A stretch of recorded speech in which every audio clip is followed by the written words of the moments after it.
Walang magtutulakan, walang magtutulakan.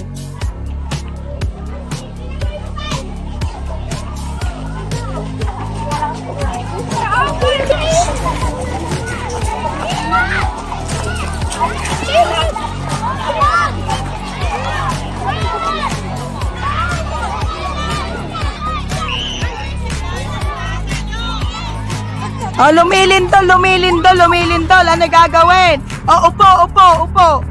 Oh, nakabilog. Nakabilog.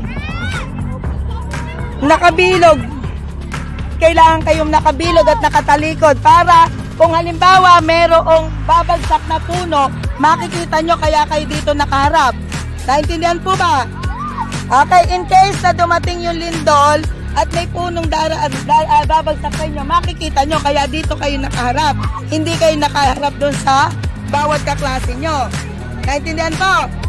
So, ganyan ang gagawin kung sakasakaling magkakaroon ng lindol. Ayan. So, titingnan nyo mabuti, ano, yung inyong mga kaklase, kung kulang, bilangin nyo. Para maano natin, baka may naiwan dun sa room.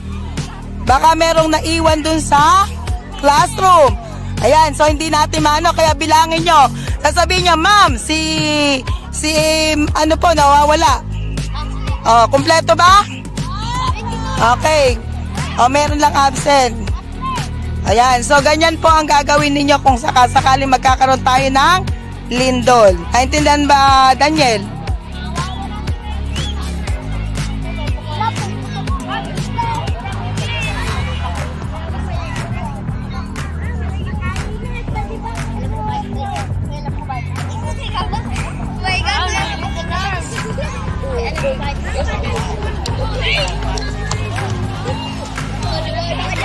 Babalik at wala na yung earthquake, wala na yung lindol.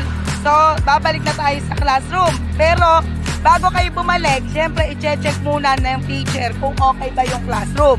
Kung may naging damage, ibig sabihin, hindi na tayo pwedeng bumalik doon. Pero kung wala naman, pamaya-maya, maghihintay tayo ng mga ano sa labas, no?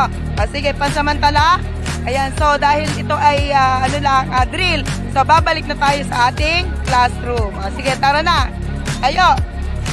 Pila. Pila, pila, walang tatakbo. Sige, pila.